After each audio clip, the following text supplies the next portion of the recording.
привет! Это проект «Мама дома». Мы решили провести эксперимент, взять интервью у самых интересных людей, которые ответят нам на сложные родительские вопросы. Как правильно обучить ребенка, как его правильно воспитать, чем ему помочь, чем его лечить и так далее. Сегодня у нас очень интересный гость. Это гость номер 1, наш дебют. Ну, посмотрим, как пойдет. Итак, мы сегодня задаем вопросы очень интересному человеку, эксперту в области обучения иностранным языкам. Это Уэнди. Она из языкового центра Британии, занимается там разработкой программ для обучения языку, и она методист, так что все наши вопросы по адресу. Ну, итак, наверное, правильно начать с того, чтобы узнать.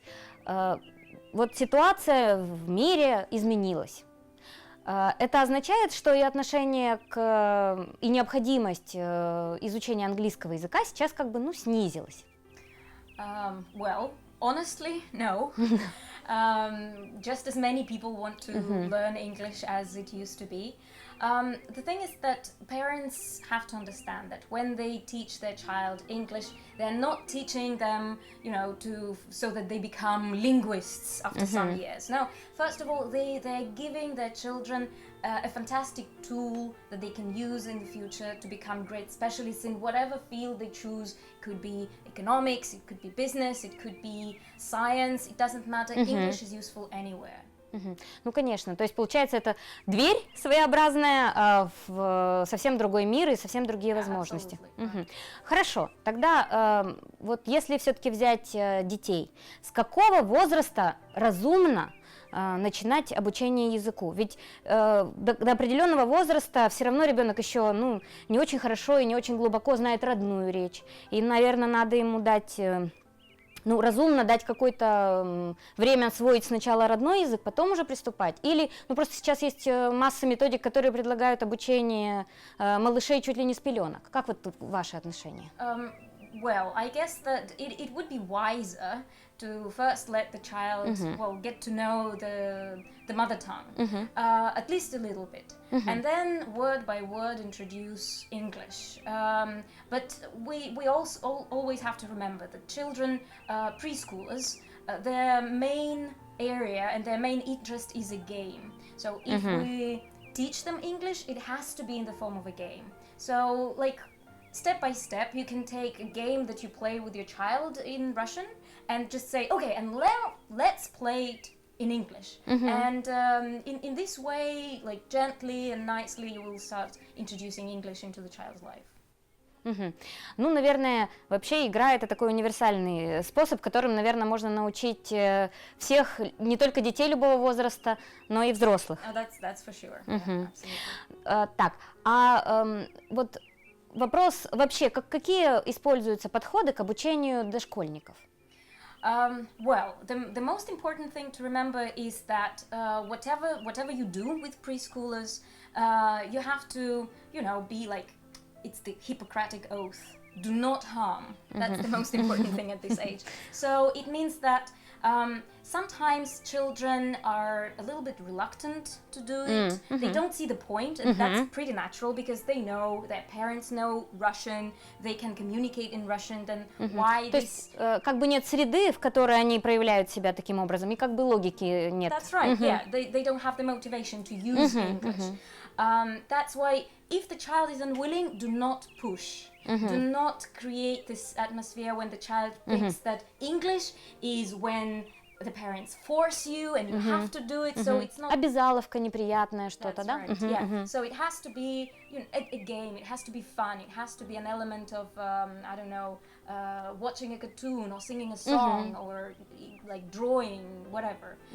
So it can't be against the child's will. А все-таки вот с какого возраста у вас, в языковом центре набирают группы? 3 or 4, it depends, because children sometimes have different abilities, and some of the children at 3 years old are not accustomed to school studying, and stuff like that. But basically 4 years is a great age to start learning English because children become a little bit independent from the parents. They can spend an hour in a different location, feeling safe Конечно, with a конечно. different adult. So yeah, 4 years old. Ну, а занятия в группе предпочтительнее, да, для таких малышей? Well, if it is possible for a child to study in a group, I would recommend studying in a group because it's important to remember that English is the main aim of studying English is communication. So children конечно. need to learn to communicate, ask questions, play a game together with other children, interact with them, get what they want, ask for something, be polite, say thank you, and you know. То есть должна создаваться действительно хотя бы искусственно, но такая среда, в которой ребенок все равно понимает, вот здесь он должен общаться по-английски, тогда и мотивация. Yeah, yeah, that's right. And usually for children it's pretty easy. They accept these rules that when they come to Britannia, they speak English. And I know that some parents are worried that maybe if you learn English, it may interfere with learning the native language and children might confuse some of the words. But seriously, I've never seen it happen. And children switch over very quickly, like they've been speaking Russian to the parent, and the moment they come into Britannia, they are absolutely okay with saying hello to everyone, and actually they understand that here it's the area of English. So.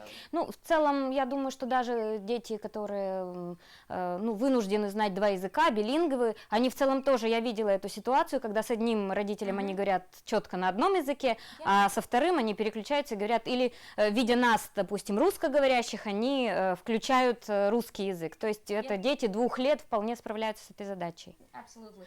Ага, а вот такой вопрос. Вот, академически принято изучать, вот мы все, так сказать, изучавшие в школе, знаем, что мы изучаем фонетику, грамматику, там, лексику и так далее. Вот логично для детей в таком возрасте, какие-то, может быть, в небольшом объеме, но вот какие-то все-таки грамматические там упражнения или на развитие там лексики, или это все должно быть вообще вот среда, и человек, раскрепощает, ребенок в смысле, и вот учит язык как родной. I would say that, well, partly both things are true and both things are useful. First of all, sometimes learning grammar is not as difficult or scary as we're used to think. Да, действительно, грамматика это всегда что-то такое прямо как математика. Absolutely, and it's not, because it can be done very easily. For instance, when you learn words in English, like you say banana, but instead of saying banana, you can say a banana. And then when you say orange, you say an orange. For a child, it makes no difference whether he needs to remember banana or a banana. But then, because articles are so important in English, and we don't have it in Russian, gradually a child just gets accustomed to the fact that it's a banana, it's an apple. Что существуют такие вещи, и что нужно их почему-то употреблять. То есть для него не стоит вопрос резко вспомнить, какой же там сейчас нужно поставить артикль. То есть это как бы приходит, с развитием внутреннего ощущения, да, языка. Right. Yeah, and there is a special term, it's called vocabularized grammar. It means that it's not really grammar, but it's like vocabulary and grammar put together. Like you can look at something and say, oh, here's a tree, and what do you think? What if you want to say there are many, not one, but many trees, right? And then like, oh, it's a flower. What if there are many flowers? And then you say, okay, and there is a food, and there will be many, and it's okay if the child would say foods, and you say, to know a secret? It's actually feet. So you make these discoveries and you wake up this curiosity in the child, so that the child feels like learning a language, it's not just learning a set of words, it's learning a new culture, a new way of thinking. Ну и как бы вообще это чуть ли не детективный роман такой, понятно. А вообще родителям в таком возрасте нужно дома еще что-то помогать? Well, it's just like, with the language, usually learning a language, we compare it with going to a fitness club. For example, if you know that tomorrow you go to the beach and you will need to demonstrate a good, body, is it possible, is it useful if you just go into the gym and like all day and all night you work out and you try to get the muscles? Will it really help you tomorrow? No, because muscles, just like the language, you can only develop through time, and it means that the more you practice and the more regularly you practice, the better you get at it. That's why, of course, I would strongly recommend parents to help the child and Участвовать все-таки нужно, да? Родителям. that's right. А что делать, если родители, в общем, не особенно чувствуют себя свободно с языком и вообще, а может быть, вообще не изучали? Вот в таком случае что делать? I'd say that you can take the child's books, because usually when a child starts learning English, the course books are all about games and songs, and it's really easy and you can understand everything by looking at the pictures. And usually children are provided with a DVD or CD where you have songs and poems, and you can easily listen and repeat. And I would say learn English together with the child. That's probably and that will be the best motivation for the child. И для родителя тоже. Absolutely.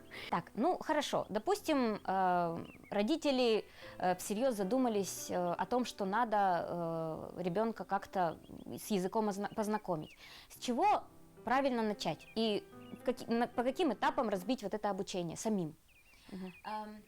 There is a great approach to teaching young learners. It's called wholesome approach, holistic approach.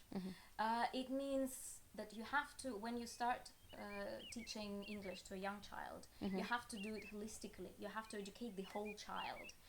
So language is not only developing your brain, it has to also develop your soul, imagination, and everything about the child. So, for example, you take a book and you read a story together with the child. Then you read it over and over because, children learn through repetition. But then you can also ask, okay, let's draw a picture. If your child likes drawing pictures, let's draw the characters and what is happening in the story. Then you can say, okay, let's take the dolls and toys and let's act out this story. And you act it out. And then you can say, okay, and let's imagine what happens to these characters after the story has finished. And you develop the child's imagination and you start creating new stories. Let's write it down, let's draw the new story, and so on. So while studying, while learning the language, child needs to be using not only the brain but also his or her hands, and playing with toys, acting, using different voices, emotions, and developing in many ways.